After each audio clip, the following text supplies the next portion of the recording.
This is the sound of worlds beyond number.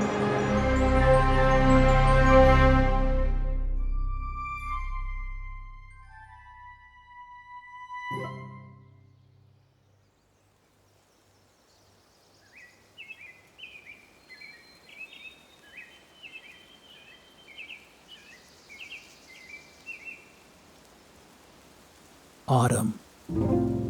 Leaves of gold and crimson, deep orange and bright yellow, bob and float on the little stream, cascading over waterfalls, piling up amongst the smooth stones. The noise of songbirds bidding the day farewell as the shadows lengthen. Deep golden haze of sunlight as the day draws to an end. It is quiet. It has been quiet. For a time both short and yet so long.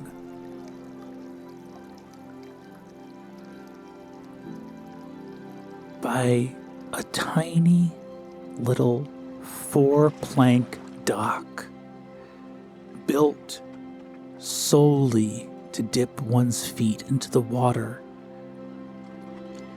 too shallow for even the most modest boat other than the boats made by the little leaves scurrying to and fro, sits Ame.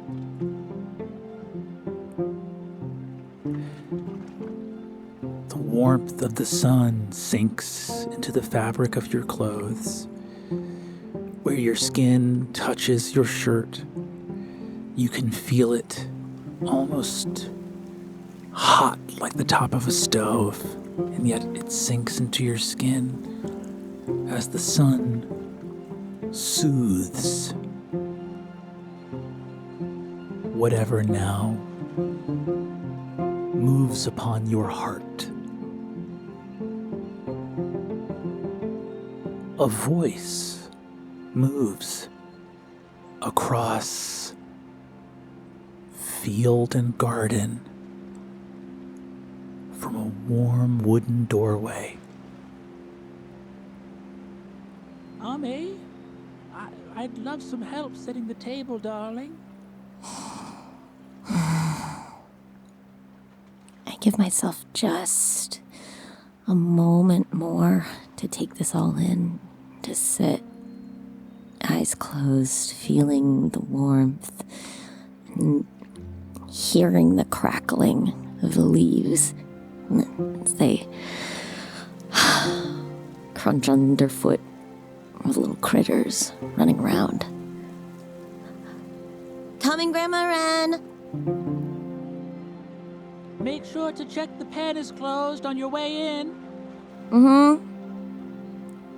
The door closes, and you turn and can see at the eastern edge of the sky, the gold has already receded, giving way to lavender and indigo as the sky darkens.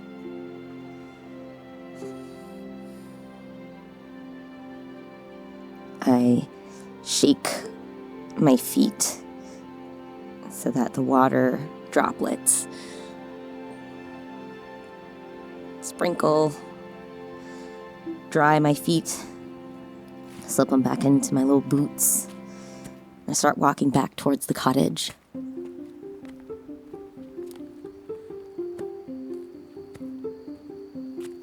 As you walk, you hear not a single unfamiliar noise. The smell of leaves, of wet earth, familiar smell of the feed from the goat pen and scat from the chicken coop and dust on the wind and the oncoming cool of night And there it is, faintly. A little smell of juk. You've been getting it a lot lately. It's always very tasty. Very kind and conscientious of Grandmother Wren to think about your favorite meal and cook it for breakfast and dinner sometimes on the same day. It's nice, too, that it provides such a good base, and that if you gather different seasonal items, it can just completely change the flavor. Like shiso leaves in mostly spring, and in autumn, there's a certain kind of mushroom that looks like fingers, kind of reaching out of a log that I like putting in there. And yeah, I'm excited about what we can add tonight. I have a little foraging basket with me. You walk into the house and you hear a voice say, "Very good. Marked improvement." But that voice isn't here in Grandmother Wren's house.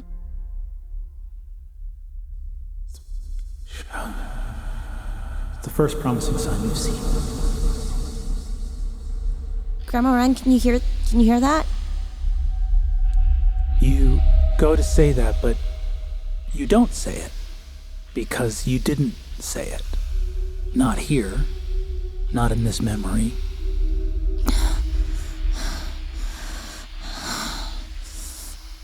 It all slips away into darkness and murkiness once more. You feel yourself shivering until a warm weight sinks into your chest and helps to soothe the movement of your extremities, bring some warmth into your body, but it's still all darkness. Memories. Memories keep coming back. It's cold as I move between them. What are the memories Ame is searching for? It's a couple of summers after my friends have left, and I come bursting into the kitchen, practically kicking down the bottom door of the farmhouse-style doors. Grandma Wren, it's the summer festival! Summer festival's coming! Ah! Oh my gosh, I gotta win a goldfish! You see Grandmother Wren say, Ame, I am very, very sorry, but we are not going to be able to attend the summer festival this year. Oh, come on! It's the best part of the summer. I didn't get to show them, but oh my gosh, I'm gonna get so many fried foods. I'm gonna see if I can bring some foods, and then they'll fry them for me. I mean, they'll fry anything there. Ha! Grandmother Wren says, take this lantern, go and stand by the road. Okay. I can tell in her tone of voice something is wrong. It brooks no argument. I grab the lantern and I go running down to the lane. How old is Ame in this memory? About 9. Deep, cool night. You hear the croaking of spring peepers, frogs out by the waterside. They go silent. Their celebration of the return of spring is calmed. You hear a rustle of some rabbits moving away from their warren.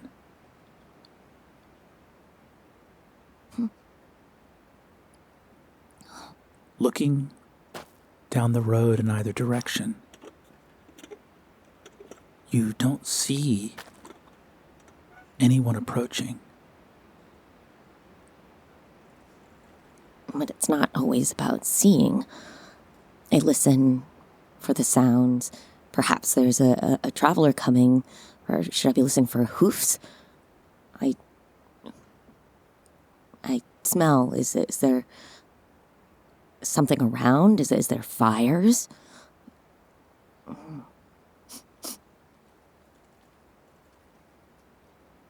Smell.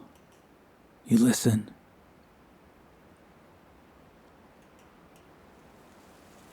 You feel at first the wind blow and then hear until there is a susurrus of rattling, rustling leaves and branches, the trees bending, the wind almost overpowering you, the lantern flowing. As the lantern blows in the wind, you see that the light flickers on the verge of going out.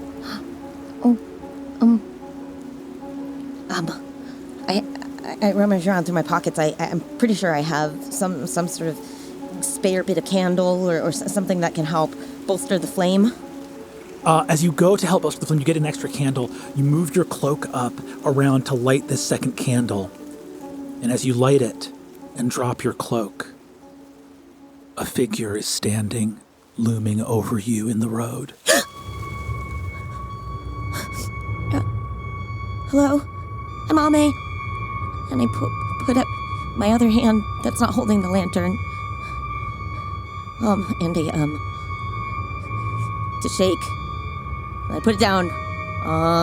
And then I end up just nodding my head instead. The figure looming over you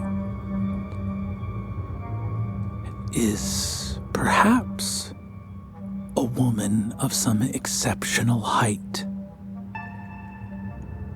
A black gown extends to the dust of the road, shimmering gossamer with lines of pure reflection that fade away into the thick blackness of the gown, like a spider's web spun of mirror glass throughout the jet black cover of night itself.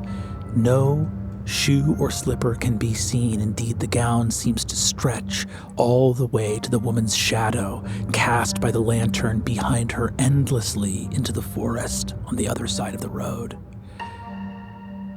Tall, tall, tall. And hard to tell what angle or curve of her movement are knees or waist or back or spine, as two long sleeves of an ancient cloak lie limp at her side, with something like fingers extending from in the shadows.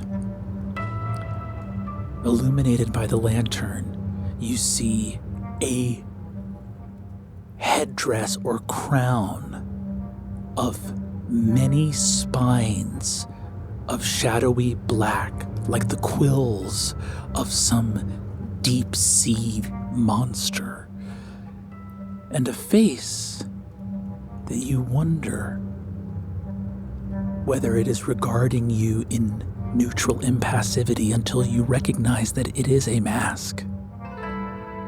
A white porcelain mask with jet black eyes and jet black mouth only slightly open in the whisper of the beginning of an expression that you cannot countenance. Kneeling at some strange angles, she brings this unmoving face of inorganic matter close to you. Did you offer me something, little one?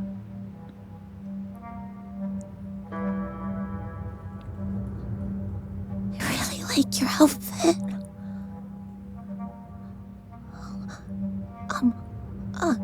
I think Grandmother M must be expecting you. May I ask what you are called? She cocks her head to one side and says, I asked you a question, little one. From inside the house, you feel Grandma Wren's voice in your mind. A compliment. You offered her a compliment, Ame. I offered you a compliment. I am called Marara. Marara. I kind of get a little closer to her.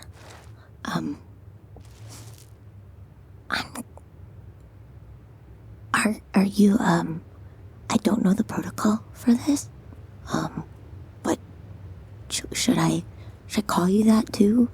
And do I invite you in, or can you not step off of the road? And also, where did you get your mask? And also, do you need a lantern? Is this your lantern? And then, do you know Grandmother Wren? She regards you. Once again, there is no face for her to move.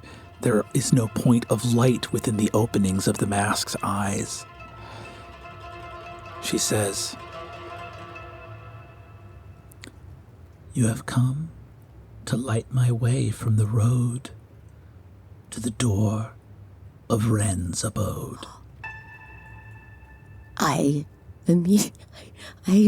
imagining this grand lady of shadow and darkness just sitting in the cozy tiny kitchen drinking tea with Grandma Wren. Oh, yes. Oh, yes, please, right this way, Miss Marara. As you say Miss Marara, you hear some spring peepers start to peep again. Just Marara. And she stands, and Ame, you head into the cottage. Grandmother Wren stands at the door. "Very good, Ame. Go fetch us some tea. I must talk with my sister." Your sister. I mouthed to her. Grandmother Wren says, "We are sisters of a coven, she and I, little Ame. Go fetch us some tea." Oh my gosh, are you older, or is she the older one? Do you have a mask? She leans in and says, "Ame, we're not that kind of sister. I don't know how old she is." Oh my God, is it rude to ask, or can I ask her? Fetch us tea! Okay. And I go back into the cottage, and I climb up on my little steppy stool, and I start rummaging through the tea cabinet. It is absolutely jam-packed. There are jars, glass jars, and canisters, and bags, and different kinds of teapots in there. Nothing is labeled per se in a way that, with writing or anything of the sort, but definitely, different shapes and pictures and scratches and colored wires on things. And I'm gonna choose one that I think is a nice tea for guests and not too much caffeine in it because it's kind of late. You busy yourself making tea. You can hear them talking. You hear Grandmother Wren say, "Marara, thank you so much for coming all this way to see me. It is very kind of you. I appreciate the effort." Marara says, "Not a kindness, Wren. Simply obligation." "Certainly the obligation to meet, but I appreciate you acquiescing to my desire to meet here." And you see that Marara sits in a chair with a patchwork quilt and carved pigs' heads on the armrest, and this musty old seat that you would watch Ursulon fall asleep in the time that he spent here. You see here in this place how the visitor looks, and it is made manageable by the comfort of Wren's home. Marara does look out of place here. Her crown barely sort of avoids scratching the various hanging sages and rosemary bundles. She is not on her home turf here. But she does not appear to be uncomfortable in this space. Wren sits down, You bring them tea. I give her the nice cup. It is the one that has, it looks like a cat's face, and it's got little ears on it. And I tell her, don't drink with it with the ears facing away from you. You'll poke your eyes out.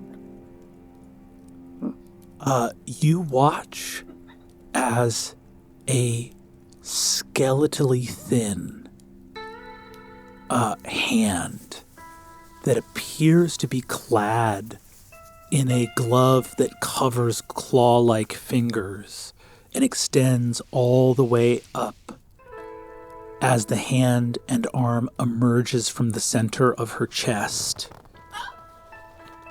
takes the cup, and the cup and tea vanish into within the center of her being. Grandma Wren looks at you with a look like, we might not see that cup again.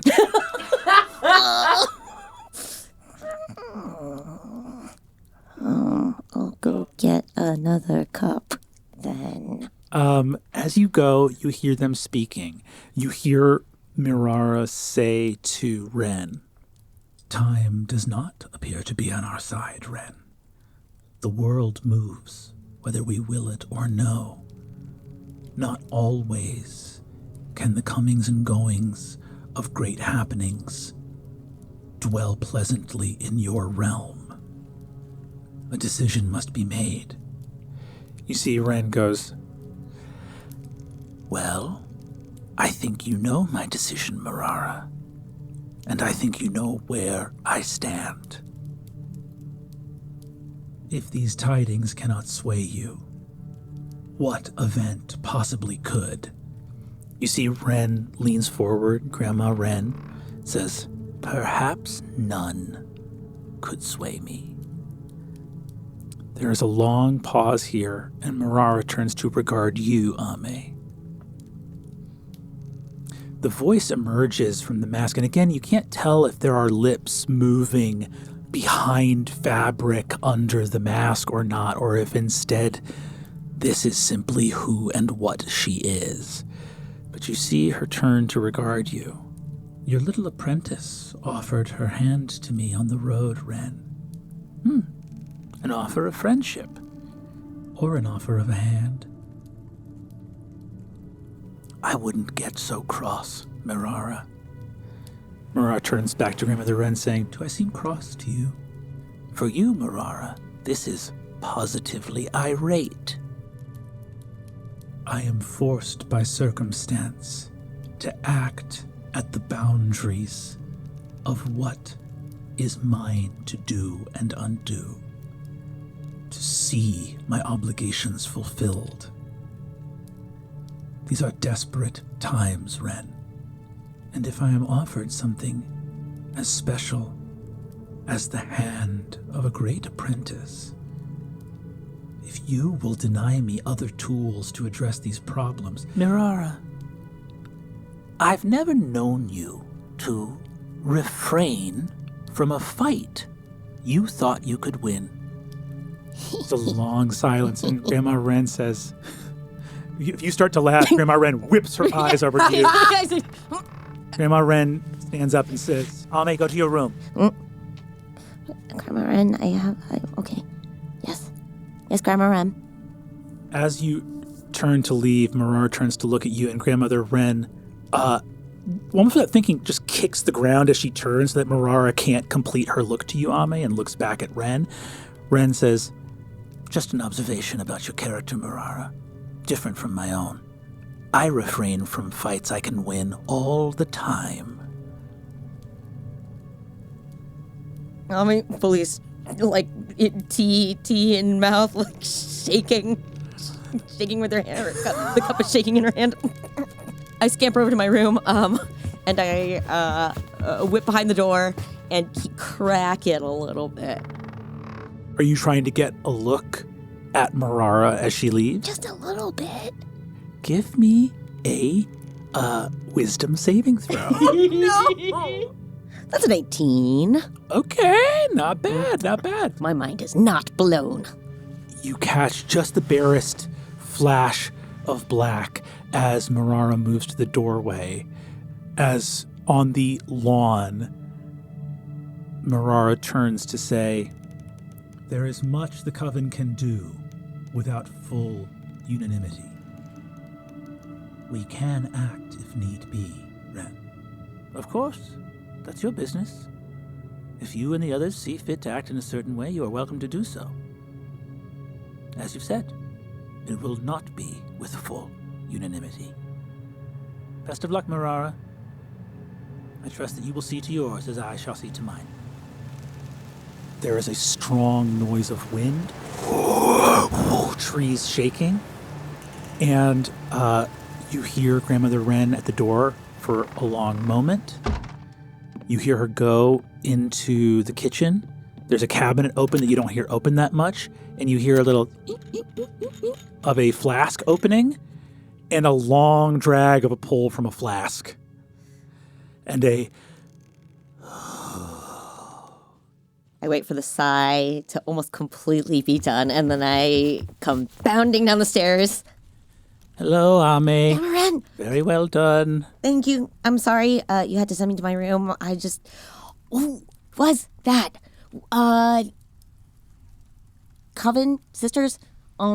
Dire times? Am I in a coven? No. Do I have sisters? No. But one day you will. Ame, go ahead and take a seat.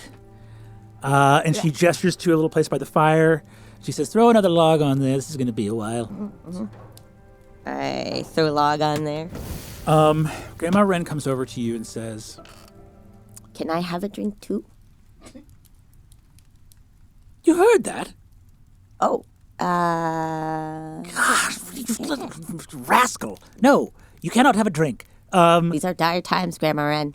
You don't repeat things she said. Times are always dire. People are always running around saying, times are dire. We have to take drastic measures. Times are dire. Let's do some unconscionable, absolutely ill-fated fool.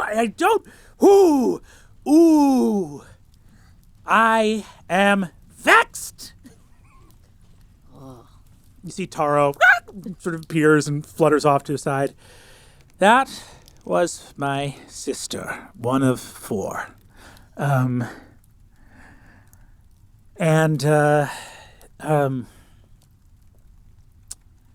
She is called Marara, as I am called Grandmother Wren. Ame, you are not part of Coven. You see here she actually goes and she makes tea and puts a little cup in front of you and sits down with her own teacup.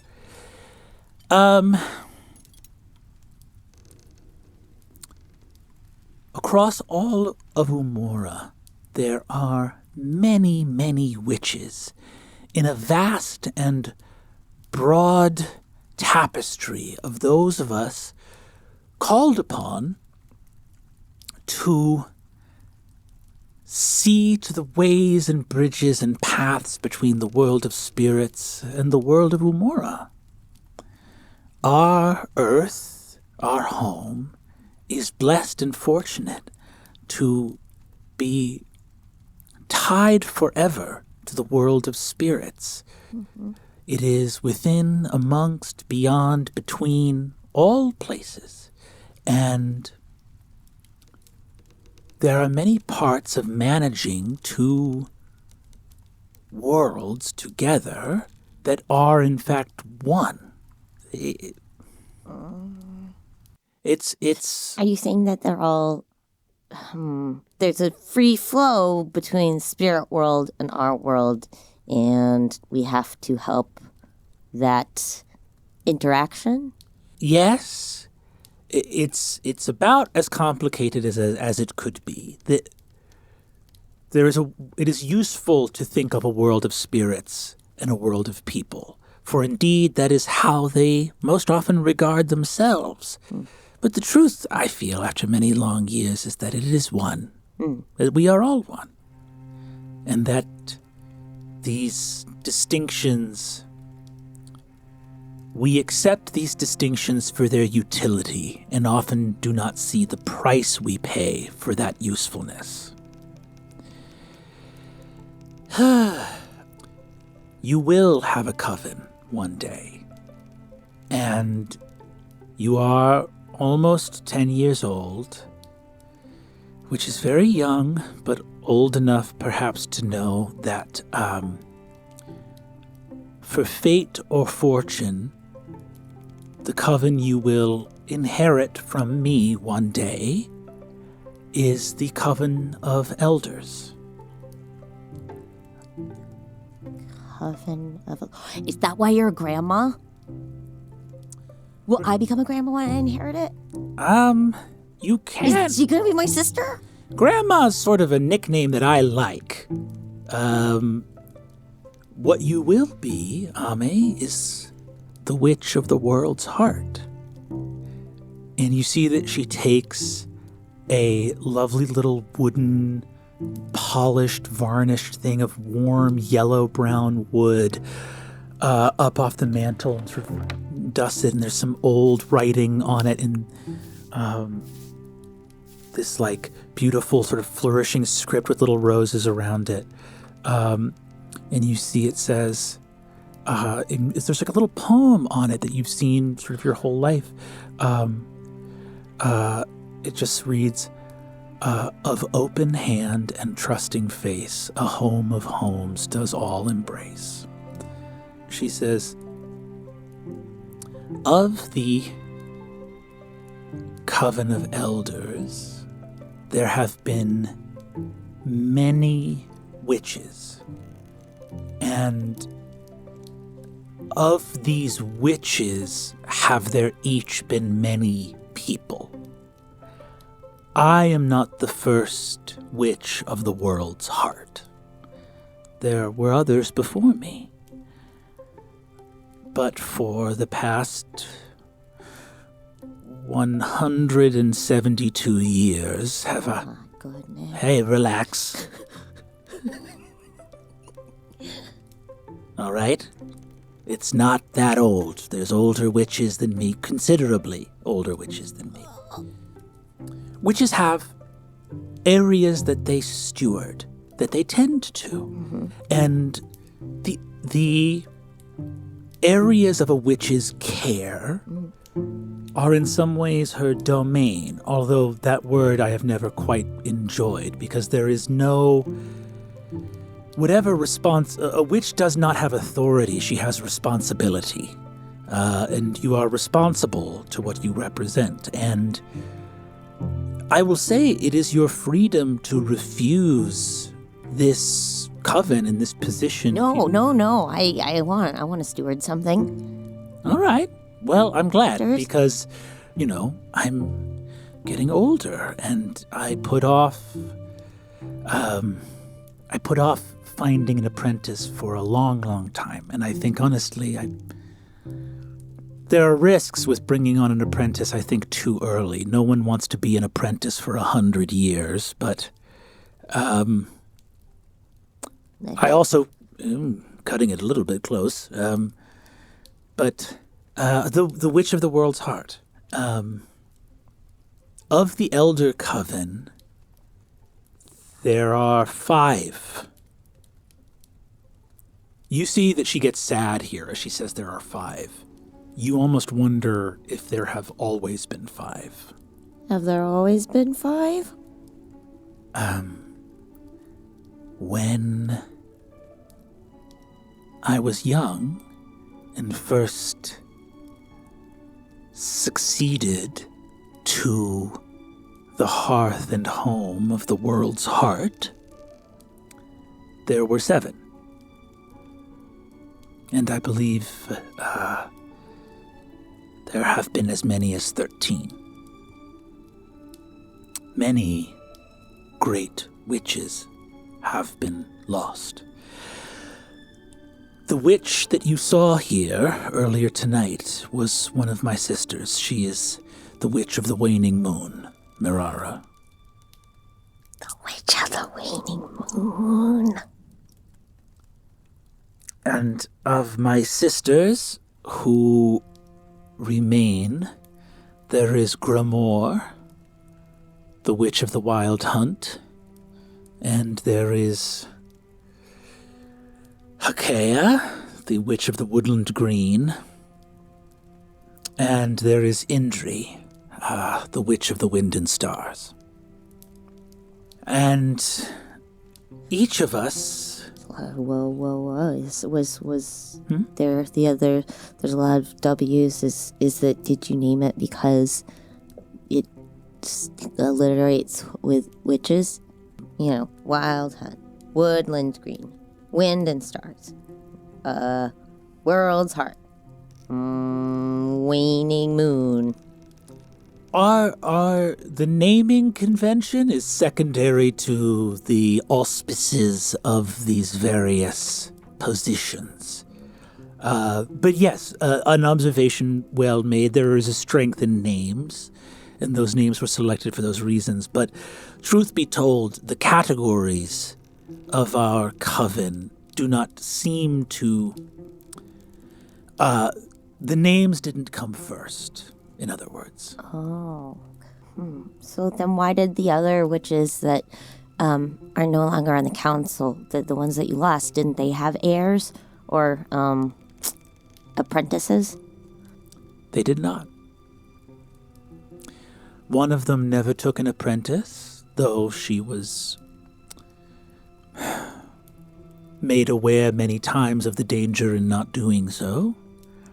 And the other's apprentice betrayed her and forswore witchcraft. Can you do that? Of course. Wow. In my life, I have watched the coven diminish. Uruna, the Witch of the Wide Blue Sea, and Skalvi, the Witch of the Watching Fire, both departed, their seats unsucceeded and unfilled. Is that what this is about? Is Marara worried that there's going to be another loss of an elder? No, that's not what Marara's worried about. Marara, I will point out, does not have an apprentice. Well, and who drank the tea inside her stomach? I don't know what she does with the tea. Oh. The point is this, Ame, you don't need to worry about... Marara is going to...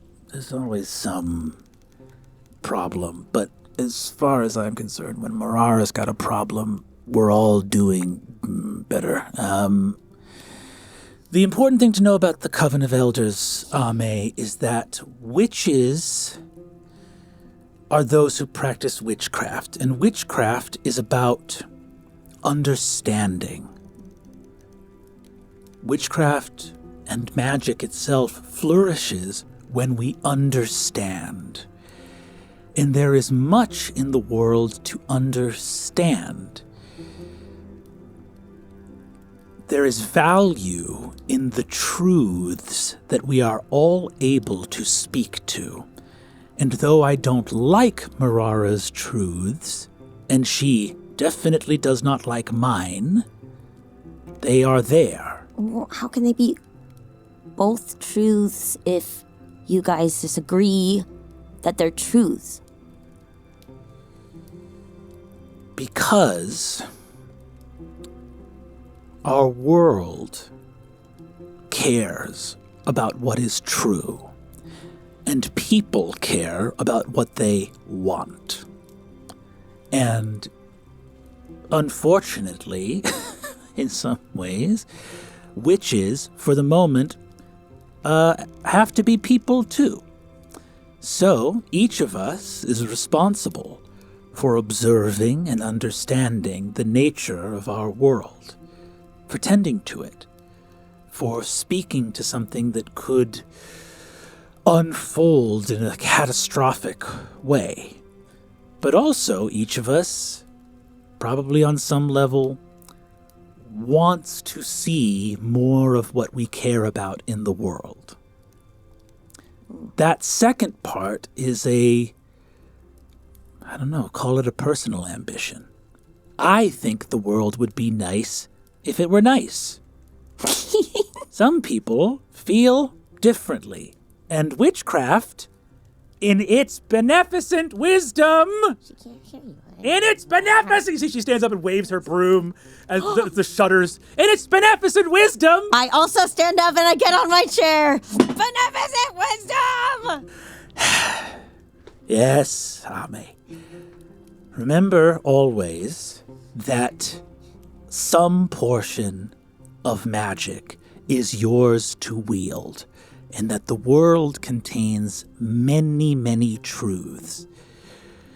And the hope, I suppose, of a good witch is that there are enough things that are good that are also true that your magic might flourish at its utmost.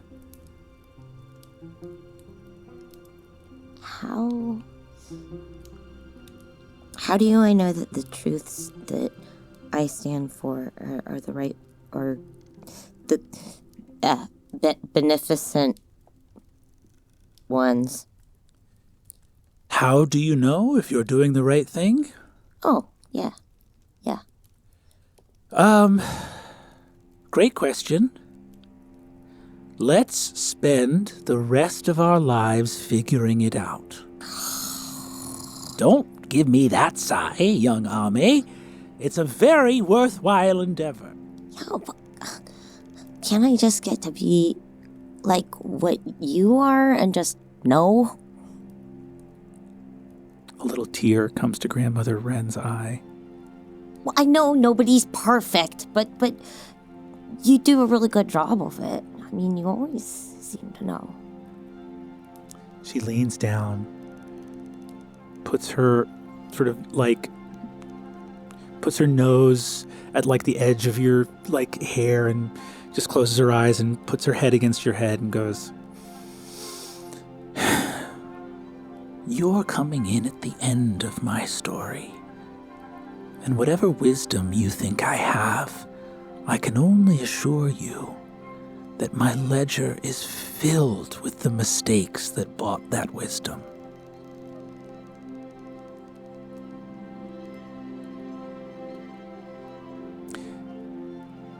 Well,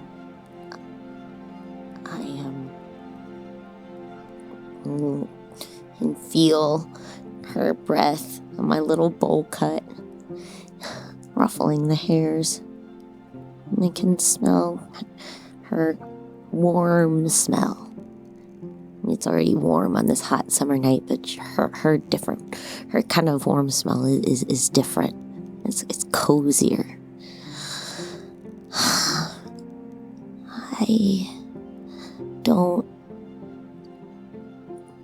You said 170 isn't that old, and that there are many witches that are much older than you.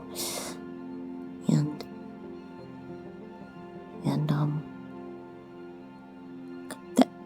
that seems like there's a lot of time for a lot more mistakes, and we can make them together. There is more time, Ame. We will be together.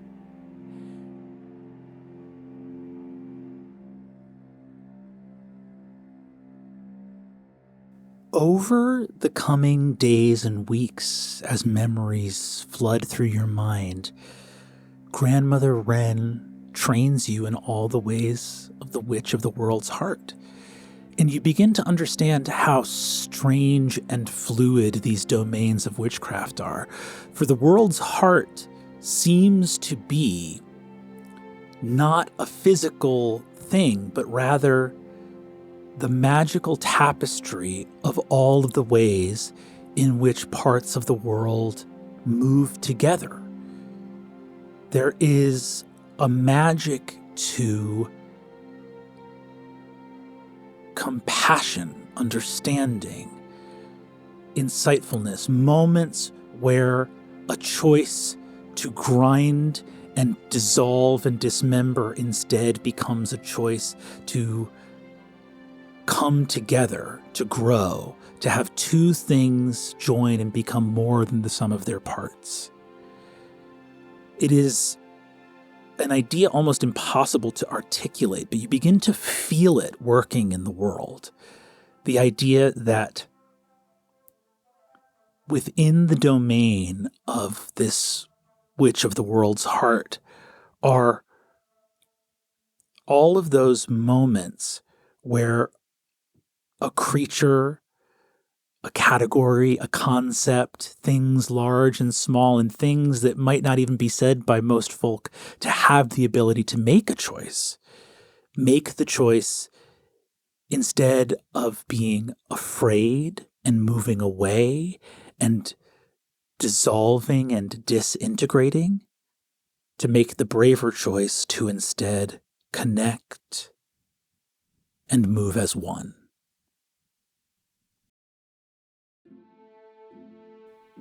You see all of the ways in which Grandmother Wren, in communicating, begins to talk to you about the adventures of her life, what she does. You remember the first night that she puts you on the front of her broom in her lap? Once again, it's pre-dawn light, early sunrise. She's got a huge bag of food and snacks. Taro's in your lap. You're in her lap. All right, this is our first little outing. Hold on tight!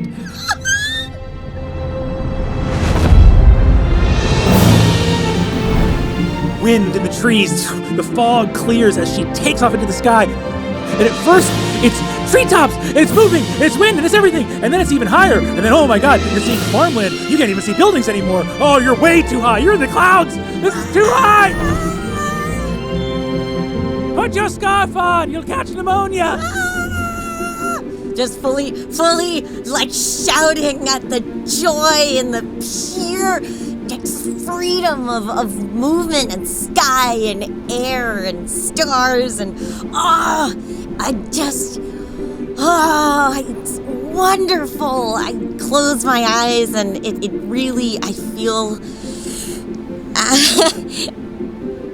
I can't explain just the joy. I feel like my heart is soaring.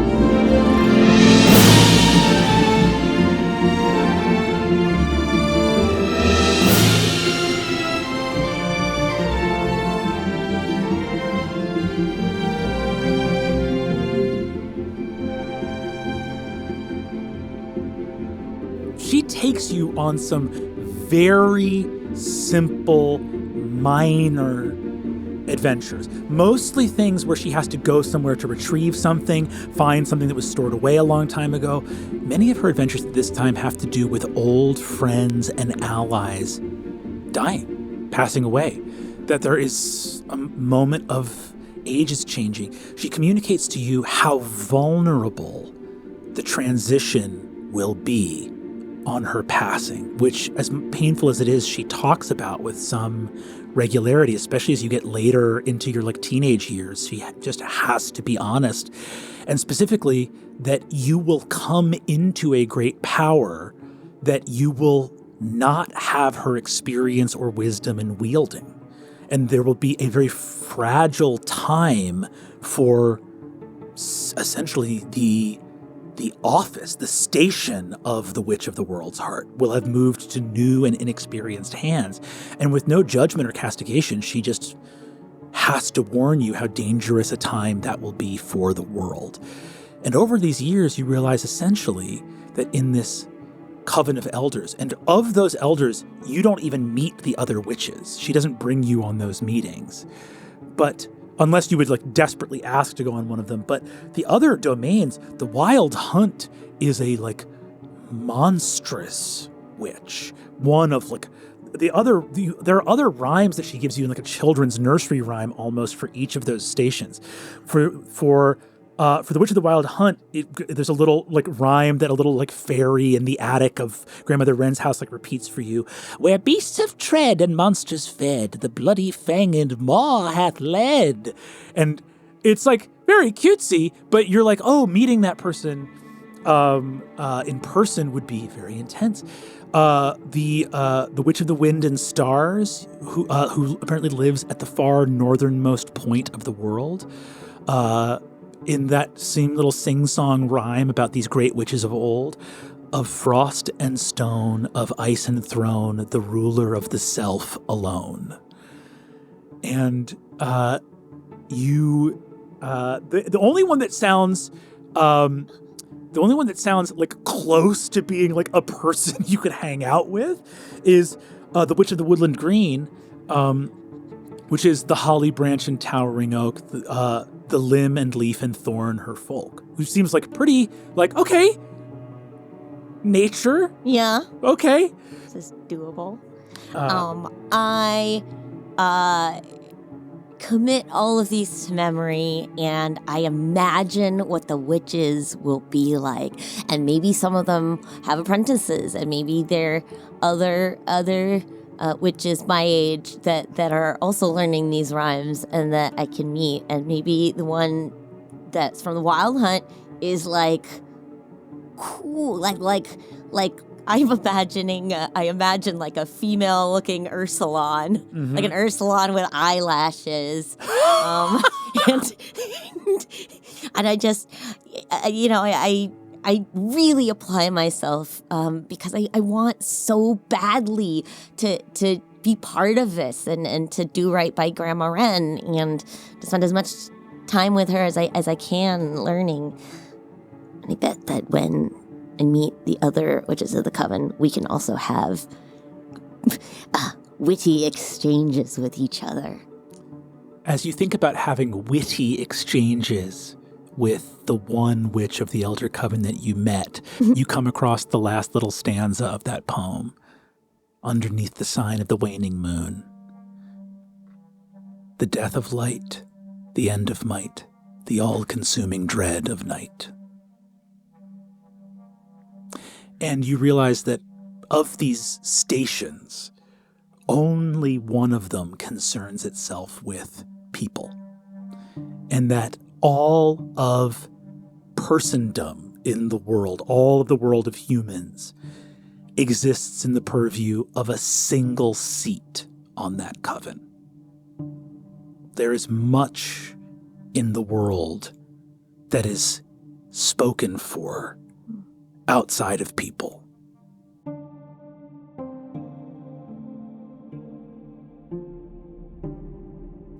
Over those years, I will ask, as these memories come flooding back, what your most sorrowful and your most angry memory would be. My most sorrowful memory is that I couldn't stay away, and I had to find out more about my parents and my family that left me with Grandma Wren. I don't think it was much more than just finding out who they were, where they were.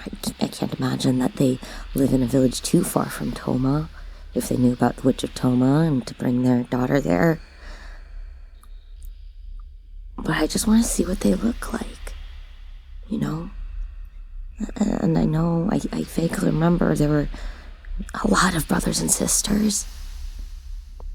I used to have a lot of playmates. How do you try to find them? I just ask people in the village. Everybody knows everybody. That's when you realize that nobody knows where you came from. Are you sure? We see that you're, it's like a spring festival. How old do you think you are? I'm 14. It's a spring festival. You see that there are some other girls that are like out by this like apple cart. There's hay. There's some like beautiful dancing. These like long ribbons strung around a big string like maypole, and you see the girls go like that. One of the little girls who's like these long brown pigtails goes, No, my mama talked about it. You're not from here. Your mama talked about it? Ugh. Well, it is I mean- interesting. Yeah, I am interesting. Well, where did your mama say that I came from? Well, when you were really little, like, I don't know, like 5 years old or 4 or 5 years old or something like that, you just showed up in town one day. Grandma Wren goes on long trips out of town. Yeah, I know, but I mean, didn't, like how far away and what does the local gossip say? You see a little 10-year-old girl goes, I heard you came out of an egg. I don't think witches come out of eggs. At least not, not in the way that chickens do. We all come from eggs, of course, but, you know. You see that one of the other girls, it's like a fellow 14-year-old, just looks at you and says, look, your family's not from around here. You don't think they would have come to find you if they wanted to see you? Well, they don't want to see me. The other sort of girls, like sort of whisper, and you see like 2 or 3 of them behind the main one you're talking to kind of turn and laugh to each other. And you see that one of them turns around and says, like, why do you want to know anyway? Look, if your mom wasn't the town gossip and your dad wasn't the town fool, I mean, you'd want to know anyway, even if it sucked to know, right? My mom's not the town gossip, and I don't know why you want to come talk to us anyway. It's not like you're another village girl. You don't go to the school.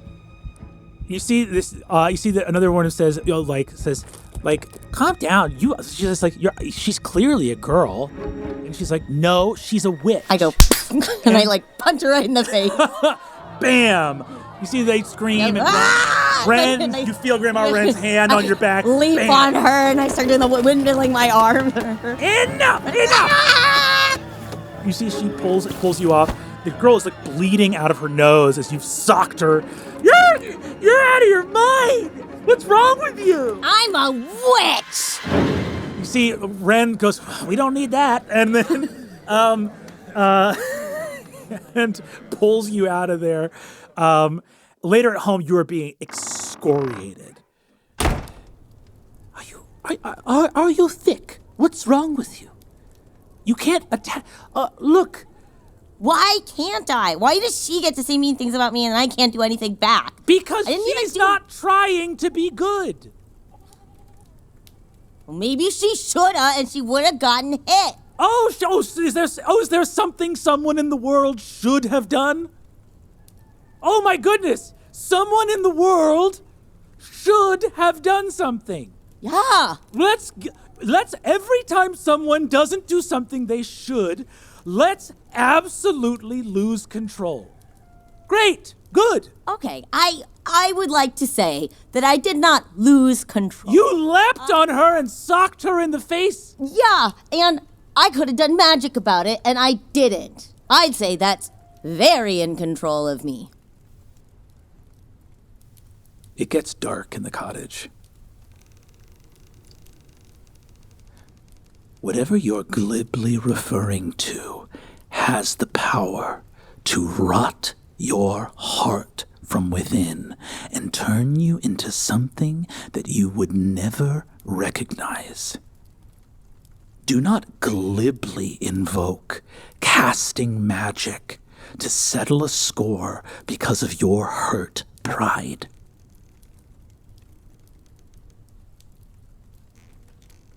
That you have even turned your feet in the direction of a road that dangerous gives me pause.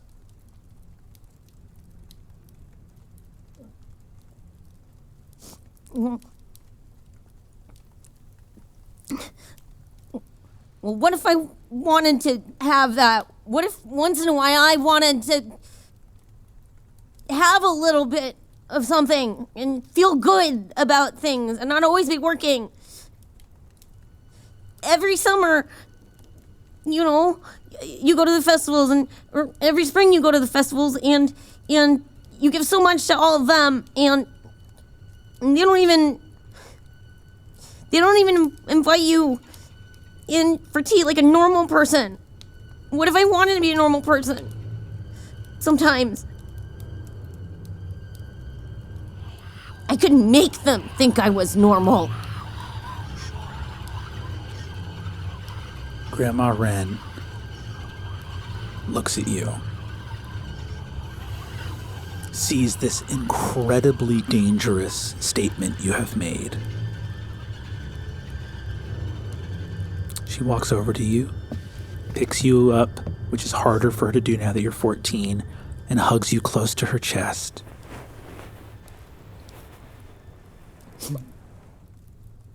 You miss them. To them I was Ame. And everybody else, I'm just a witch.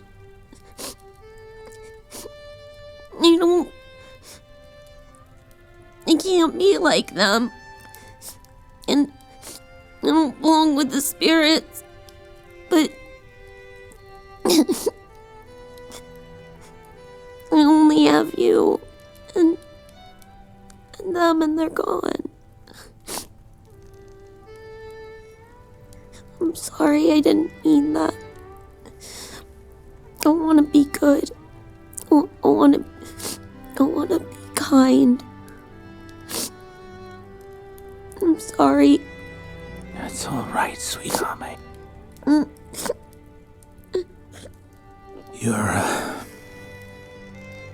These are the very, very hard years. And you're not wrong to feel this way. I don't understand what's happening to me. I just feel things all the time. The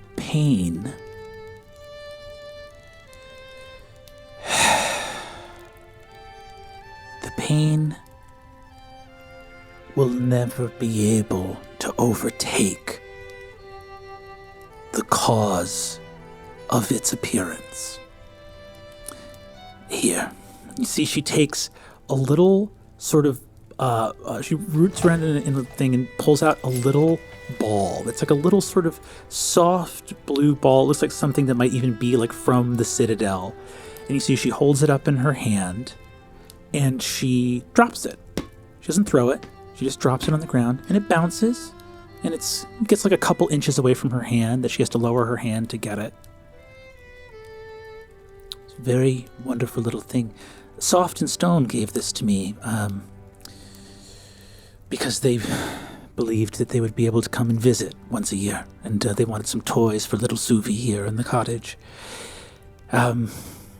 It's bouncy. It's fabricated from some wizardly materials, and it's quite a lovely little object. And it,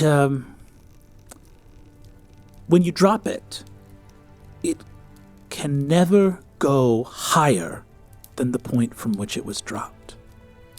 And there's something in that I sort of feel about dealing with the pain and loss. Great pains, great feelings of unfairness, of loss, of hurt, mirror the wonder of the thing that we lost. Your sadness is in its own way a reflection of how wonderful the friendship you discovered was. And I don't think you would feel it if it were not for how special those moments were. Yeah, yes, I'm just glad I had them for a summer. But, I think it's like this ball, it just gets lesser over time. The comfort that memory brings. And boy, if I live to 170 and that's kind of the only high point for me, then I don't know. I can't promise that it won't be lonely. I can only And you see here that she sits, goes, "Before you, I was very alone. Oh, May, I'm afraid I don't have the answers, my darling. The world will always be ready to see you as a witch. Sometimes it will be in celebration, sometimes in fear, sometimes in wonder, sometimes in dismay. I'm ready to accept that responsibility. You see, she holds you close, says, I will reach out to... I know not where Ursulon is. His path he has concealed. But a day, I think, might come where Suvi could come into your life again. Really? And Ursulon. Yes, if Ursulon were to return one day, and it's not beyond imagining, but Suvi is in a hard position, and I will reach out to Steel to...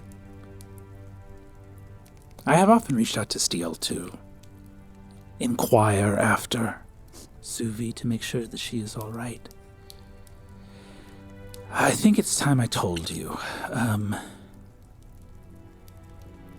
Suvi needs to be at the Citadel for some time because there's a great danger that surrounds her.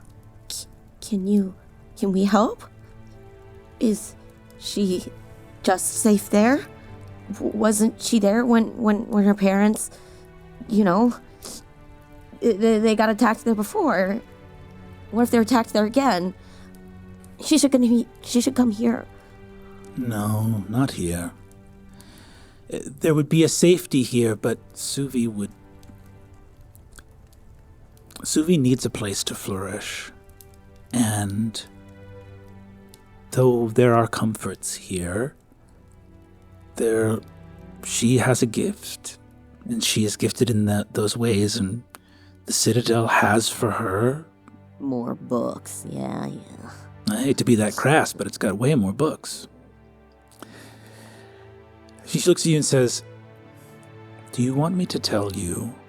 Yes. All right. Suvi's stay here that summer was about more than just being safe. There was a business at the Citadel that Soft and Stone and Steel were all involved in. The night that Suvi first came here, the night that Ruve attacked the Citadel, was anticipated by a faction within the Citadel that had been discovered by Soft and Stone and Steel. They knew about it? I don't know that they knew about the attack before it happened, but they knew that there were people within the Citadel working to bring about the downfall of the Citadel. This information I'm telling you because you will one day be the witch of the world's heart. This information could absolutely see people killed. And I have to start telling you at some point, and you're 14, and that feels early, but any later it starts to feel irresponsible. Does Suvi know? No. When Soft and Stone passed away, it was after many months of hardship and violence. Oh, wait a second. I run to my room and I come back and have like a little sort of accordioning, almost map, like a piece of parchment that I kind of roll out, and you can see that it's got drawings and sketches and different connecting bits and marginalia and chicken scratch about Suvi and her parents and Jasper and Steel and Citadel and beast ?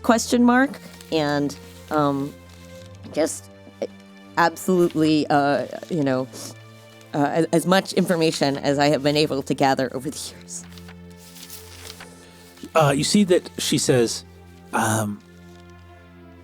the Acadator was a small group of self-deputized individuals within the leadership of the Citadel that included Suvi's parents, as well as several other important wizards, Steel, and several figures outside of the Citadel that alerted them to the presence of these agencies.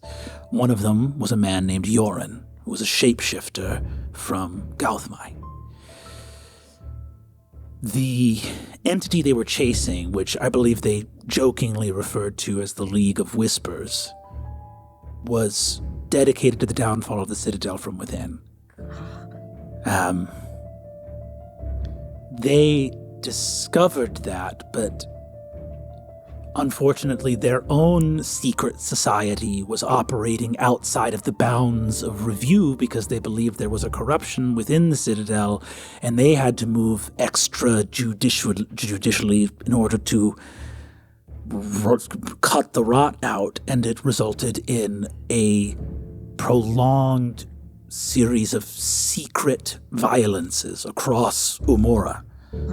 I have scribbled on an extra piece of parchment, Aquadator, and I have slapped it onto the middle of the board, and I'm making notes.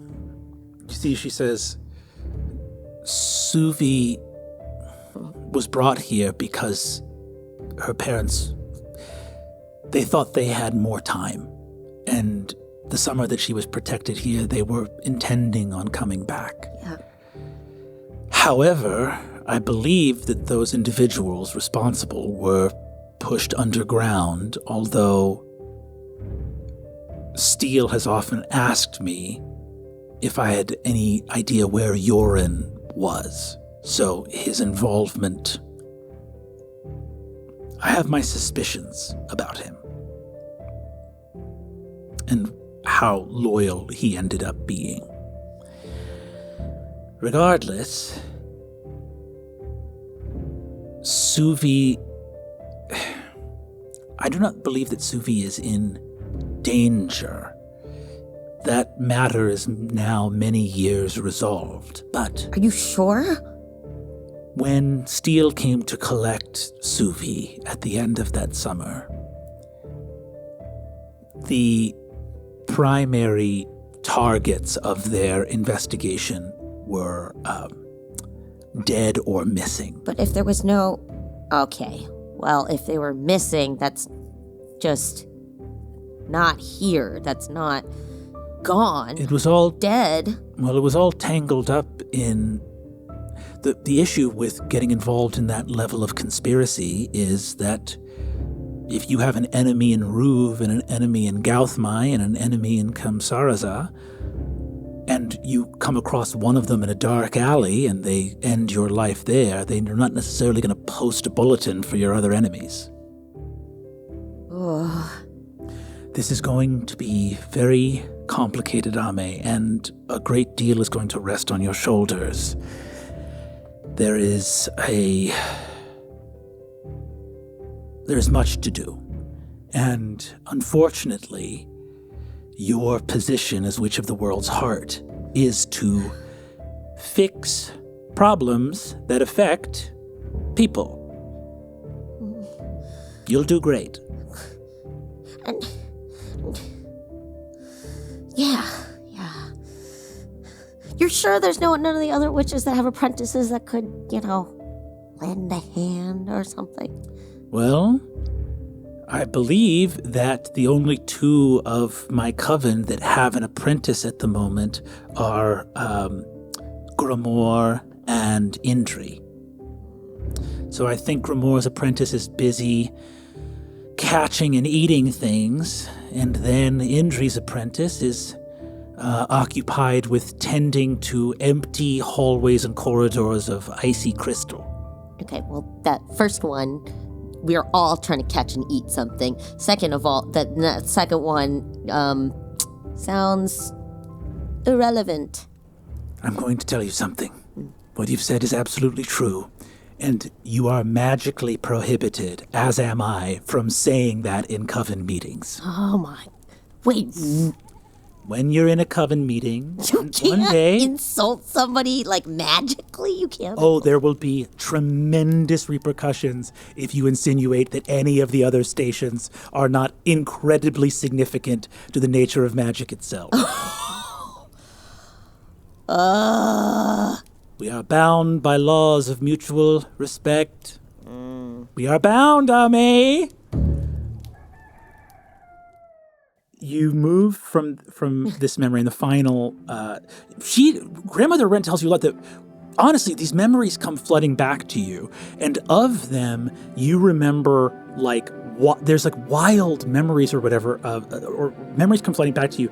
She tells you about friends of your station all over the world. It's more than I can even impart to you in a single episode, but from this point forward, if you're in a new city or a new place or a new whatever, and you want to roll a check to see who's there, in other words, Grandmother Wren does the anti-Hero's Quest mentor thing. She's not the power will be within you when you most need it. She's here's a list of 100 helpful people, right?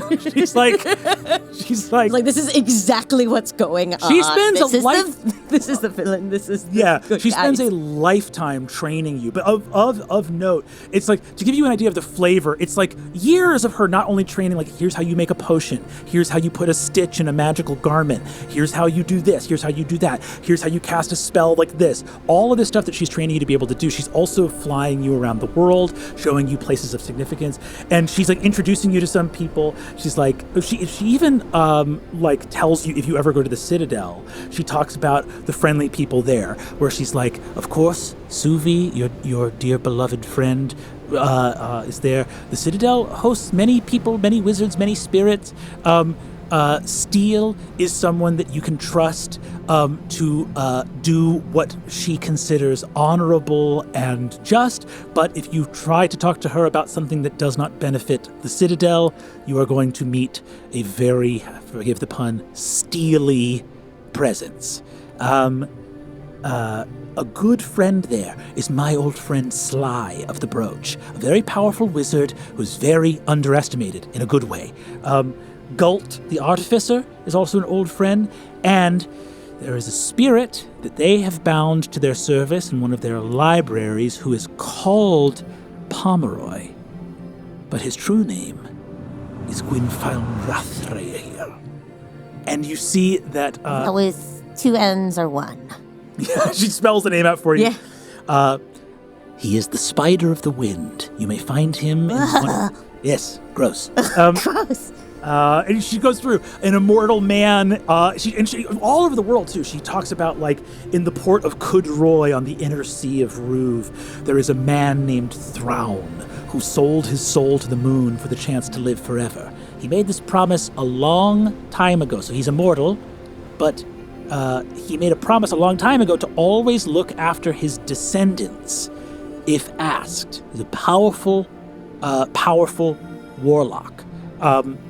However, he didn't really understand how generations worked when he made the promise, so he has thousands of descendants. You are one of his descendants. He didn't... Wait, I have a great-great-great-great-great-great-great-great-great-grandfather? Right, you and 50,000 other people, so he didn't... Wait, so means I'm related to... I have family all over? That's sort of how our species works, yes. She goes over all this different stuff. The last memory that comes back to you is as she gets the last day she's on her feet before she has to go into the bed.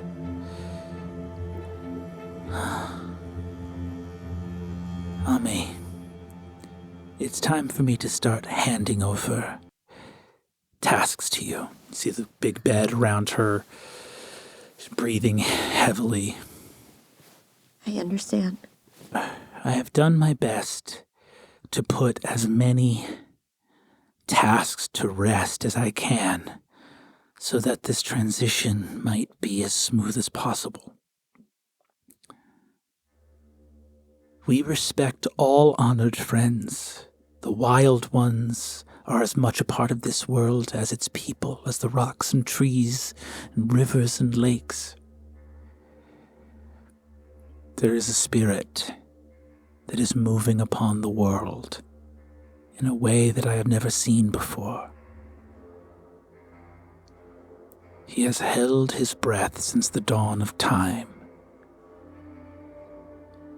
He is known by some as the Pilgrim Under Stars and by others as the Man in Black. He is the King of Night. He is called the Stranger. For some time now, since you were a very little girl, in fact, he has been moving upon our world in a way that I cannot quite see. And you see that she begins to show you writings on her desk, other elements.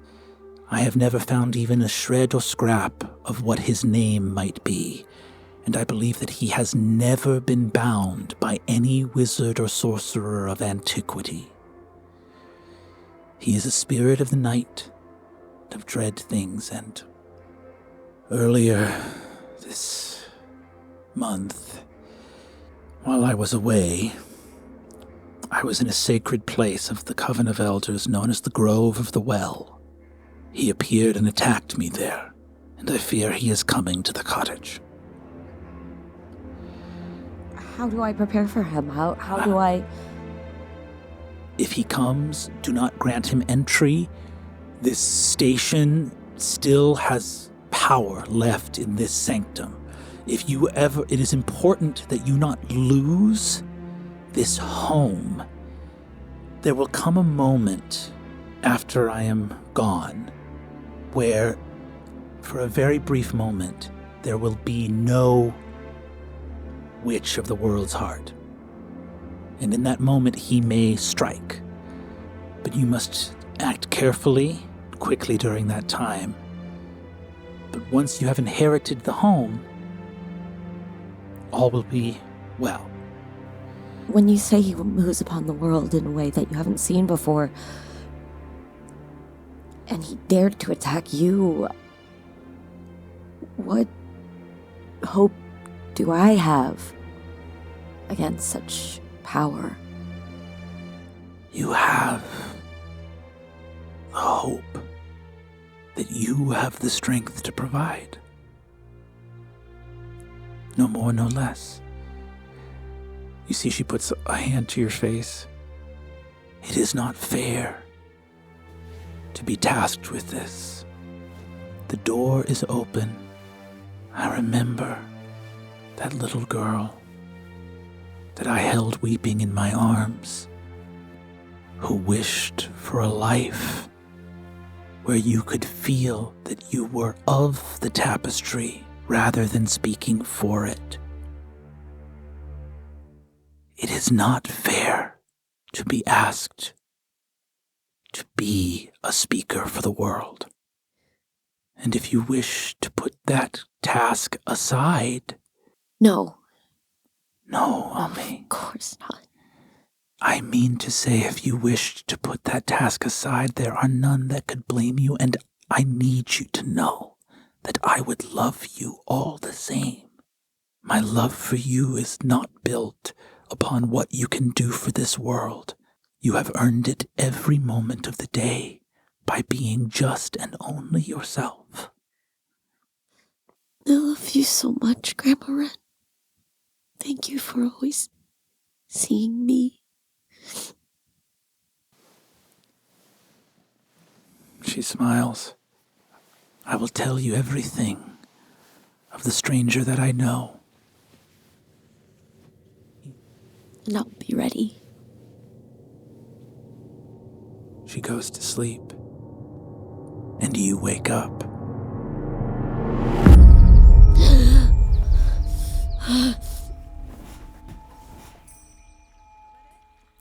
Ame, you awaken in a bed.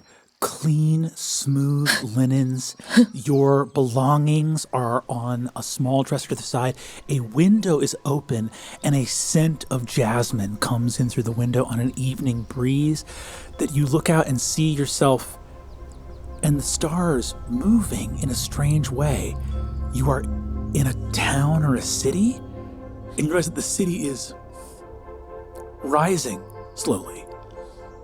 You are in a hovering platform the size of a small town within the Irian of the Citadel. Oh, fuck. On your chest, you feel a weighted warmth, and the fox looks right into your eyes and goes, "You awake? Fox. You okay?" I hug him real close. He goes and licks your face. He's just like licking at your chin and cheeks. Oh, Fox. I gotta go to bed. Oh. Okay, I gotta let you. Okay, I'll look out, and it kind of. Oh, it takes me a minute because I just don't want to move. You know, once he's on top of you and he's all comfy and asleep, it's like that's kind of it. But okay, I gotta get up. I put him to the side. I scooch him to the side. I look around. A woman steps in, dressed in white robes with white gloves. She has dark hair up in a large, sort of wide, almost like Victorian bun. She has a gold piercing in her nose that goes along a gold chain to pierce in her ear. And you see she goes, are you awake? Ame of Toma. Yes. I am Dr. Nadine Tamri. Oh, my goodness. Yes. Oh, my goodness. I suppose I have you to thank for being in good health here. Yes. Oh, my goodness. Your fox is asleep. Yeah, he does that. Oh, no, he doesn't actually. What? Well, he has refused to sleep while you have been unconscious. Oh my. Yes, you've been in a coma for a little over a month.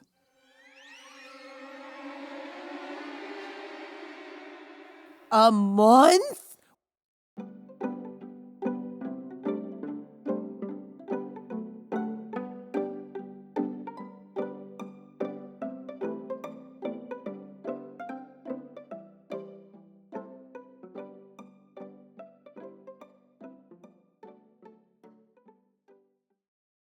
We cut to the smell of rich incense and wondrous potpourris of flower petals, nectars diffused from glass decanters in a rich palatial suite. In tangled sheets, we find Suvi next to the sleeping body of the wizard Silver. Damn, everybody in bed. Everybody's in bed. It's been a month. Aabria, could you please describe Suvi and her abode? Yes. Suvi has a, she would call it a comfortable set of rooms that she calls her own.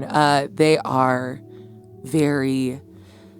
She's tried, and I think now having spent that one sort of precious afternoon at Grandmother Wren's cottage, she has tried to approximate the level of coziness using the sort of sumptuous, very elaborate styles of the Citadel. So there are like cushions everywhere and like fabric swooping down from the ceiling, and all of that looks like very like languorous and decorous, because that's the outer sort of what she shows off to the world. She wants to look comfortable and poised and cozy and fuck it, a little sexy. And then she's got obviously her secret study that no one is allowed entrance to, that has a completely different vibe.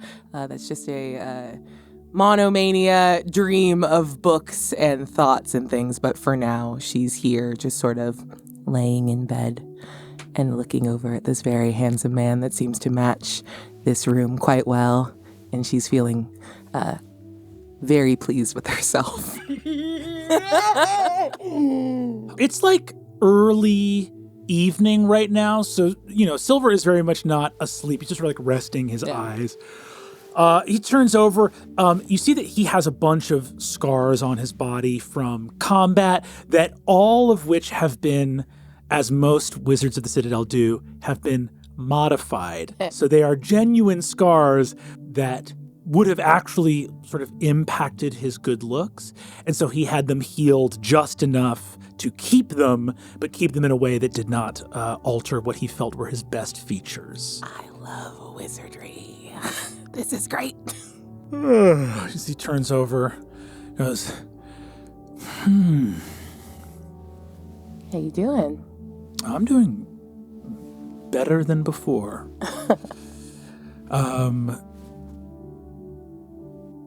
I wanted to ask, by the way, are you planning on seeing any of the sort of grand examinations for people that are trying to be graduated up into the upper class? Because I think some people are going to go do that this weekend. I don't know if there's any that have like struck you as being interesting or not, but... Do I know anyone that's coming up through these classes? More specifically, do I know any of Steele's kids coming through? One of Steele's eldest is close to this, but this is actually not even about... This is not about acceptance into the Citadel. This is about graduation and promotion up through the ranks of the Citadel. So these are graduated wizards. Oh, got it. Silver looks up and says, "You're correct me if I'm wrong. You're getting your name cloak, right?" God, yeah. I guess that's time for that. Yes, I am. Oh. Some people are superstitious about it, but do you have one picked out that you would want to tell me? Oh. Oh, do I want to leave that a surprise? I think Suvi gets really quiet and still for a while. Sky. Sky? Yeah, I'm gonna be the wizard Sky. Third of the name. All right. I would have put money down on it. Yeah. For sure. Look, I understand it's kind of a called shot, but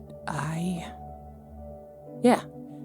You're sort of in that, you kind of have to. I mean, you grew up, it's like if you didn't say Sky, people would be like, I wonder why she didn't do... Yeah, right. They're going to be like, oh, she picked Salamir. What the fuck? No. Yeah. Hey, I have lived... You've known me forever. Big shoes to fill. So I guess we're kind of just going to lean into it now. It does feel like part of the order of things, right? Like Yeah. Sky, yeah. Well, for what it's worth, I think you'll do an amazing job. Everything I hear is that you're one of the only Archmagi apprentices that's actually doing anything or sort of helping the Citadel at all? Yeah, it's crazy. I got back and I was like, oh, I really want to buckle down. And it's been very easy to keep up with that workload. Look, this feels weird to brag because you're kind of covered in battle scars and I'm talking about paperwork. Is this weird? What is this? Can I insight check him? I just need to know if I'm losing it in this moment. Give me an insight check. How is this? Oh, a natural one. Hey! Arc 2, we're back, baby! You think of the past month. You look at Silver. He can't, how can he not be judging you? I mean, he's seen actual war. You see, he looks at you and just sort of smiles and says, I feel like you have things you're worrying about. Lord knows whatever this is. And he points to your study area. And he's like, kind of doing some memorabilia collecting, or? Yeah, just big project. Galthmai and it's fine. I want to help with the war effort. We need to know who we're fighting. You hear a bang on the door. Bang, Ah! bang, bang, bang. Wizard, apprentice Archmage Sufi, your friend has awakened. Ame is awake. Oh, shit. And Suvi's she was diving out of bed and then does the freeze kind of at the edge, like a weird, sexy gargoyle. And turns back and looks at Silver. Hey, I have to. You see, he creates a dimension door back to his own quarters, and you see that Silver goes, "No worries." He traces a finger in the air, opens a doorway that suddenly reflects his own quarter and chambers, and you see he goes, "Clothes, hop to it!" Claps his hand, and as he steps through, socks, shirt, pants, he hops up in the air. The pants jump up on his legs, and they all sort of animate and fly onto his body. Before he leaves, I want to grab him sort of at the threshold of the dimension door and kiss him. He kisses you back passionately. Yeah, let's go to the thing later when okay.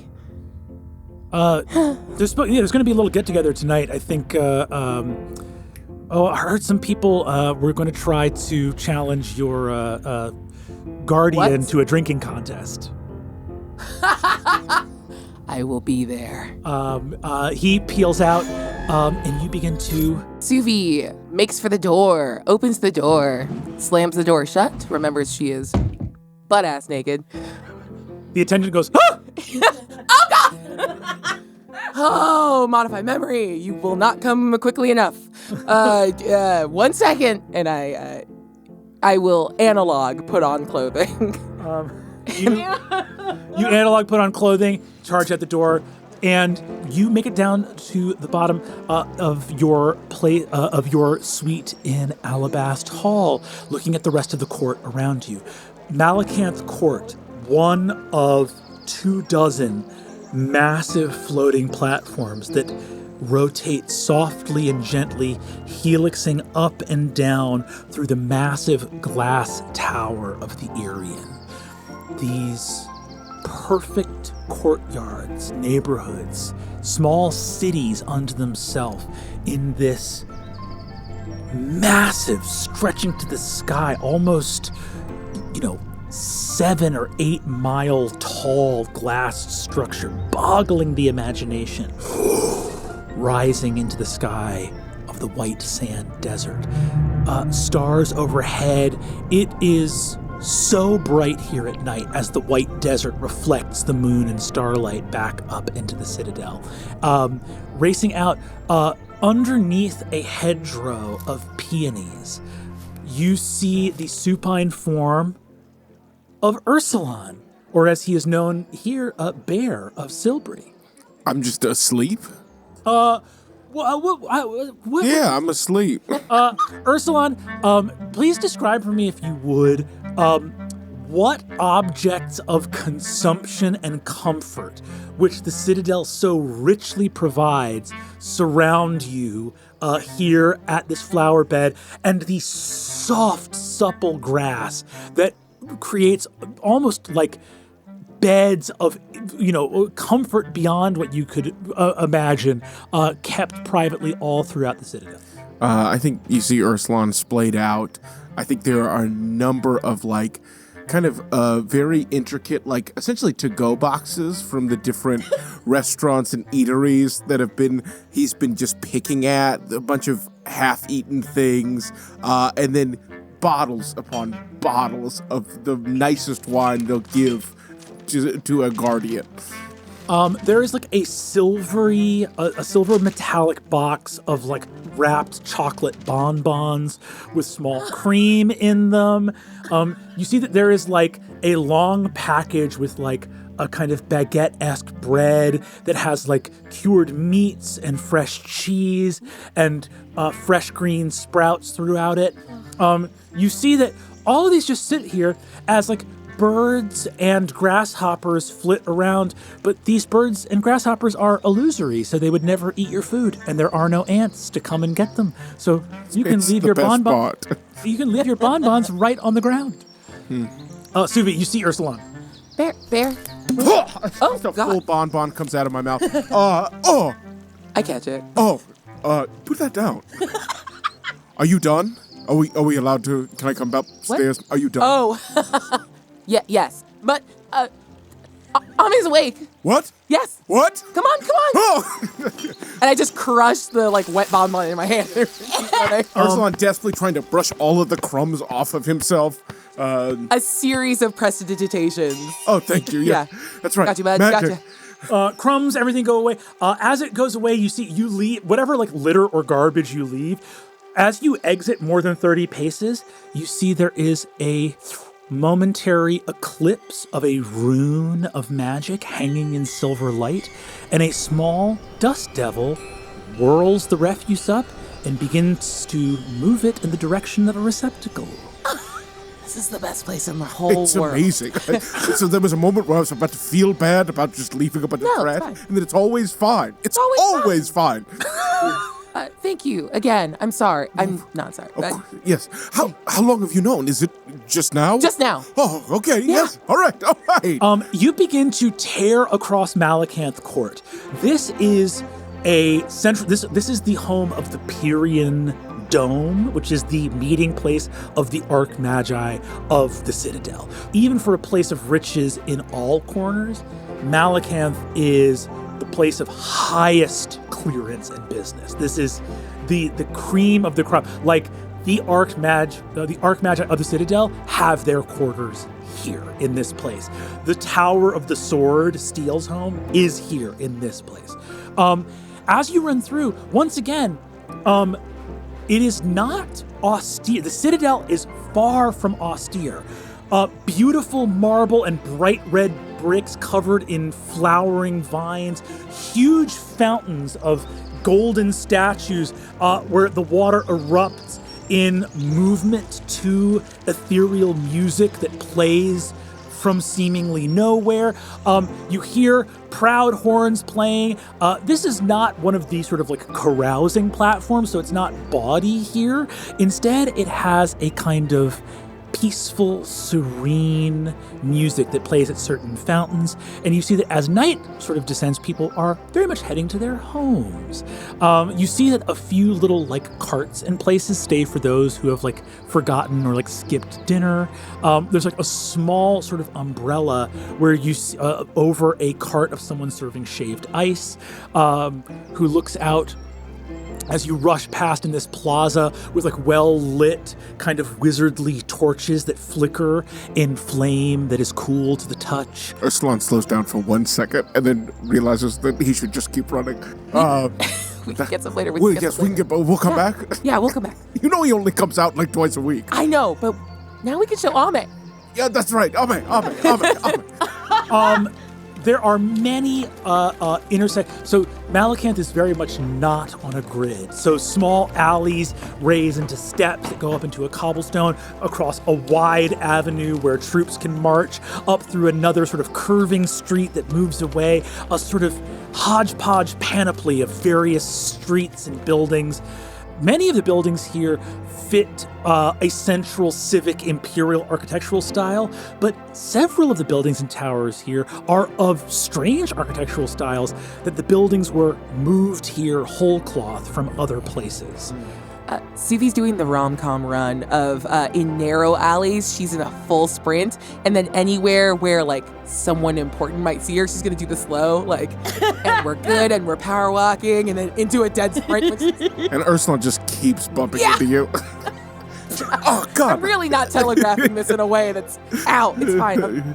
No, it's. You be in front. You be in front. Okay, well then I'm just gonna run the whole time. Wait, shit. You arrive and see a crowd outside of Ame's place. This is in the Alchemist's Hall, where you see that there are a number of alchemists all talking excitedly to each other. You, of course, are shepherded right in. You see that there's another Citadel wizard who says, I believe that the Sword of the Citadel is on her way right now. You are both ushered in, see the lights on inside. Dr. Nadine is there who has cleared the room. I am up and storming around, like hobbling a little bit. I need to see her now! You see a shaky on her feet after a month in bed Ame holding a sleeping fox. And when he's sleeping, he can make himself into a little ball when he wants. Legs full splayed out. Like legs hanging from her arm, head lolling, tail drooping. He is just a bag of bones. You rush into the room. Ame, you see Suvi and Ursula. Ame. You're awake. I'm going to come and pick you up, probably too aggressively. No, sorry. We need to talk right now. You just woke up. Are you okay? Yes, I'm fine. No, we need It's a lot of energy. Do you want something to drink? Are you? No! As you rejoin in this moment, you see Ame has this, intense look in her eyes. Fox just going. Oh, he's asleep. He's so mean. Okay. Dr. Tamri. Hi. Thank you so much. Go, please. Let us know when Steele gets here. We need a minute to catch up. Tearful reunion. Thank you so much. I don't know how to expedite this without. Thank you for your services. Please pushing get out. you out. All right, Yeah. there are some other tests to Yeah, we can run great, them in we can do that. 5 minutes. All right, she steps out. I'm going to roll a die to see how close people are. You want, I guess, a lower number? Okay. That's a 19. That's the opposite of a lower number. You guys can start talking. Okay. I'm gonna close the doors. Hi, are you good? Yes. Do you need anything? I mean, you seem well. Well, the last time we saw you. I open up the door. Oh, Steele is standing right there. I close the door. Okay, all right. I know. I know everything. I know everything that I was forgotten. I know the things about parents. I know the things about spirits. Hi, this is Steele, the Sword of the Citadel. May I come in? 1 minute. I can't tell you. I have so much to tell you. I remember everything, and I know who we can trust, and I know who we can't trust, and I know some things, and we gotta compare notes. A month. A month. Also, thanks for visiting me, both of you. I know you were there. What do you mean? I whip back, open the door. Hi. Ame, you are I'm awake. awake. How are you feeling? Good. Okay, great. Well, Do you want to come in? yeah, can I come in? Yeah. I'm gonna, and then I close the door behind Steele. Please come in. Wonderful. Hello, Hi. Good to see you, Steele. Bear. Very good to see you. Well, I'm sure Dr. Tamri has mentioned, but you've been unconscious for about a month. And your friends, Suvi, is very close to getting her name cloak, which will be a big milestone. Oh yeah. We're having that ceremony very shortly. Yeah. Bear has been training for some time. Yes. And you'd see now I'm wearing, I don't think I'm wearing my normal, my plain clothes. I think I'm wearing essentially whatever would be a training, someone in training's outfit. I am also wearing fully a hospital gown. Yeah, this is whole hospital gown. You see that she says, yes, so Bear has been staying with us. And for you to know, because you've been asleep for a month, Bear is a guardian and protector of the Archmage Apprentice Suvi. Yes. We made it official. Yeah.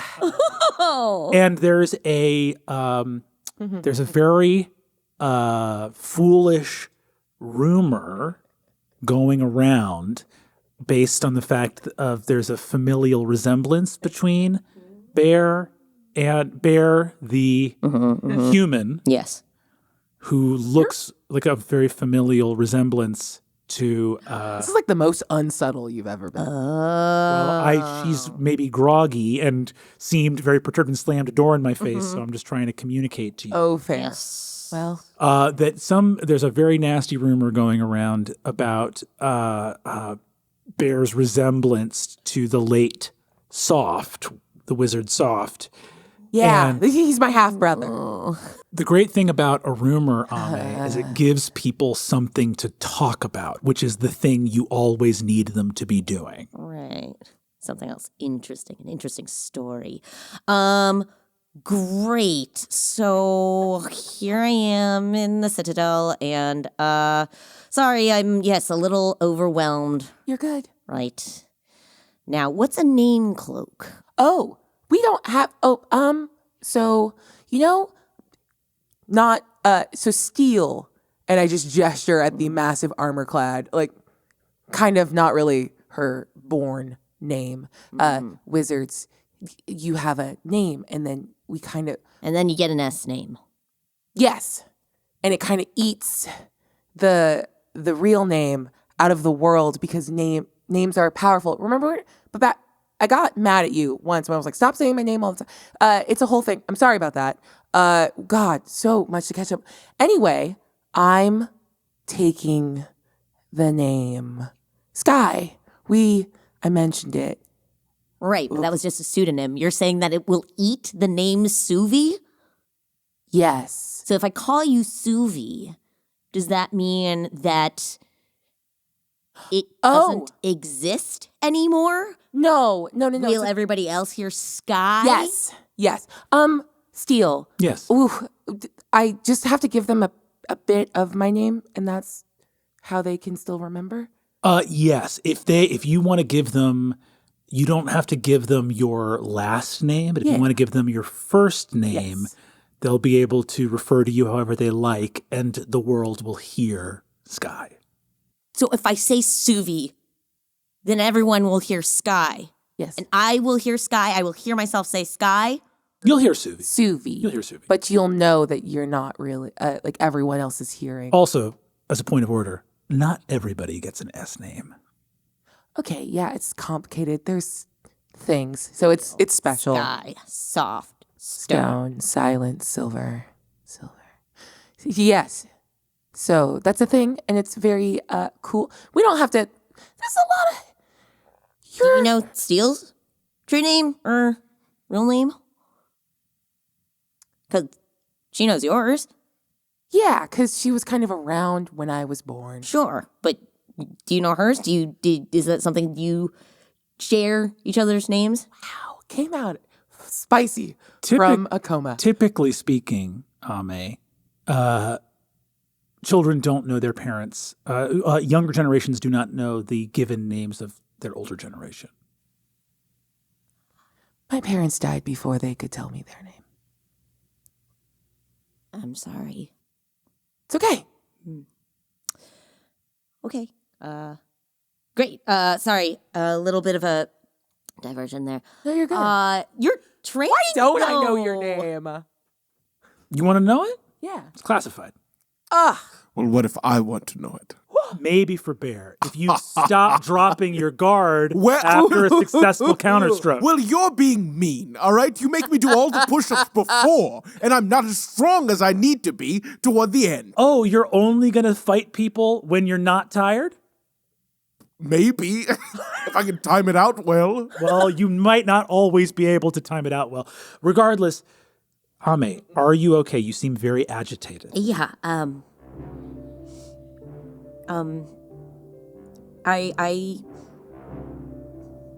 I whip open the door again to look out. Bunch of doctors go, Slam the door again. Why? rude. That will happen every time. Why are you doing that?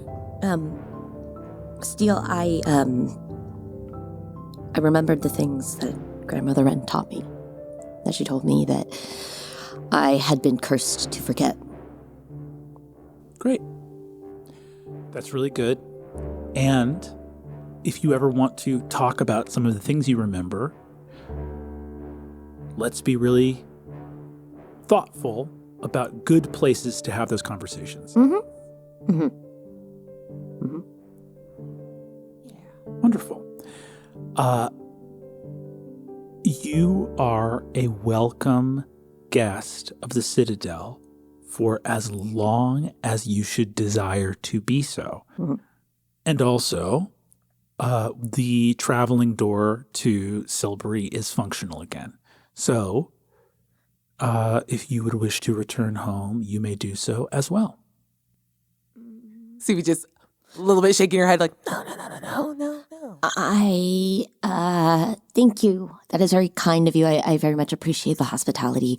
And will, I suppose, eventually have to return to Toma and my duties as a witch. But for now, I would love a chance to catch up with my companions. Lovely. Then, by all means, and if you wish to catch up in earnest, Suvi's dwelling place is an extraordinarily comfortable and safe place to do so. Ah, wonderful. Mm. And there's pants there. What? You got your cheeks in the wind. You've been asleep, so you kind of got a backless thing happening right now. So I'm just saying, gesticulate less. Pants are like prisons. She looks out and says, all right. You see that the alchemists outside, the various doctors, come in, administer a few other tests. They provide a sleek, small, lightweight wheelchair for Ame to be escorted back to Suvi's dwelling place. Fox sort of rolls over. Oh, he's all tuckered out. I never saw him sleep. He slept while I was there. Wait, really? Sometimes. Seriously? Yes. He bit me twice. Oh. He was honestly, it's the nicest he's ever been to me. All right. I'm not going to take that personally. Steele looks over and says that Fox badly bit a number of wizards. I'm so sorry for his behavior. He also, I believe, almost drove one wizard to renounce the Citadel. That's not Oh. He can tell you the story when he's awake, but Yeah. Essentially, Little shit. it was. I squeeze him tighter. Boss.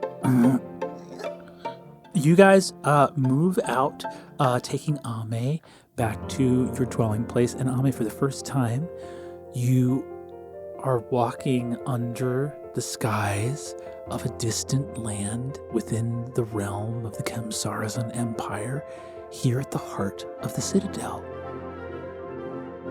At the edge of Malacanth Court, which is at the edge of the platform, you look down and see a several-mile drop to Haverward, which is at the base of the Irian, a massive sprawling city that is the terrestrial landing pad for the various campuses, colleges, and universities of the Citadel. This enormous marble balustrade, flecked with mica, fool's gold, coloring this place, twinkles under the light of desert stars, reflecting the glow of endless white sand rolling in dunes. Ame, you can see the dance of these windswept dunes and trails of gossamer snow-like sand being carried by the wind from the cresting ridges of each sandy hill in the vast wide sea of desert expanse. Looking out at the edge of the platform that rises slowly to the Irian, where it will crest at the very top, align with the points of geometric line at the apex of the Irian's tower. It will receive that magic there, and then slowly twirl down to land before rising again in an endless dance of swirling platforms, here at the heart of wizard's magic in the world of Umora.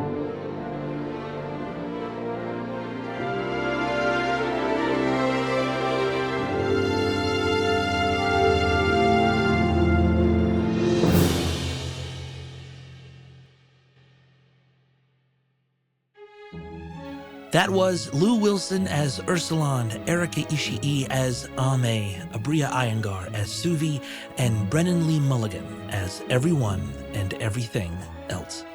Worlds Beyond Numbered is edited, designed, and scored by Taylor Moore at Fortunate Horse, with additional sound design from Michael Gelfi Studios.